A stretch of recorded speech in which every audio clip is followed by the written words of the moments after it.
Did you know that 57% of children between the age 17 and under have a hard time communicating with their parents? That they share secrets, that they're willing to keep teasing and bullying to themselves. I'm Roshan Lindsay, and I'm an advocate for anti-bullying. And I want to encourage you today through a new product that we are bringing to the scene. It's an anti-bullying match card game. But we're not talking about the anti-bullying match card game today. We're talking about the actual journal that's for the parent.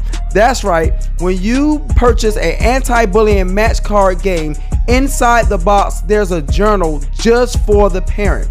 What's important about this journal?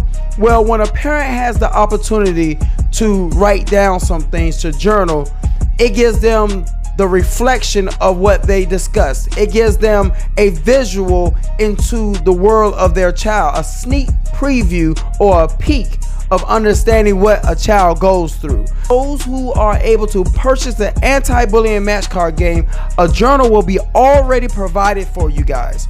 And we're going to encourage you and teach you and show you the way of how to write down some things and why it's important to have a journal during the game. It's very important. So we're going to go over a couple of things why kids don't like to share certain things when it comes to bullying and teasing.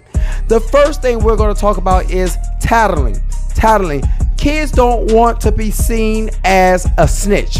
They don't want to be seen as someone who tells, because it feels like to them that it will bring more trouble into their lives, more pressure into their situation. So they don't share certain things with their parents because they don't want to be labeled as a tattleteller or a snitch. So they keep things to themselves. They suffer in silence for the sake of the identity of not being called a tattleteller.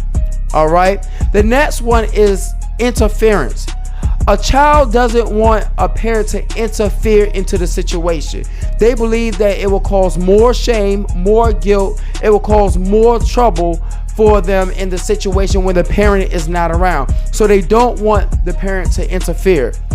The next thing that we're going to talk about is privacy. Privacy. Believe it or not, a lot of children believe that parents live in a bubble over here and children live in a bubble over there, that there are two different worlds and they don't come together. So a child in their own way of thinking believes that a parent shouldn't be involved in their stuff, in their situation, in their circumstances. Now, we're going to go over the importance of a journal for a parent. And remember, when you buy the anti-bullying match card game, this journal comes with the game. It comes with the game, which is so cool because the kids get a lot of stuff and the parent gets something as well. But we're going to talk about the importance of journaling or writing down things when you're playing the game. Now, you got to imagine laughing, having fun, talking about some things. There's some questions on the cards that's going to have the child open up and share some things, and their guard is down. They're having fun. And as a parent, it's important for us to make mental notes of certain stories that is being shared in the middle of the game. Now, what you want to do with those mental notes, with the journal, you want to go back and jot down some things. So the first thing we're going to talk about is reflection. Reflection. We want to reflect as parents some of those conversations, some of those things that our child or our children have discussed with us during the game. As we jot down these things and write down these things, we can reflect on them and really get an understanding of our child's position. Now, the next thing you want to do in your journal, you want to write down some things of adjustment. Adjustment. What can I adjust as a parent? What can I adjust in my understanding of their feelings now that they shared and revealed some secrets with me? Now that they discussed some intimate moments and some moments that they could have felt embarrassed, but they was willing to share with me, how can I adjust as a parent to help them? What can I do to fix this problem? What can I do to make them feel comfortable? We had reflection and adjustment. The third one, and the last but not least, is praise report. Praise report. We want to write down some praise report on the progress of what we are applying to the situation.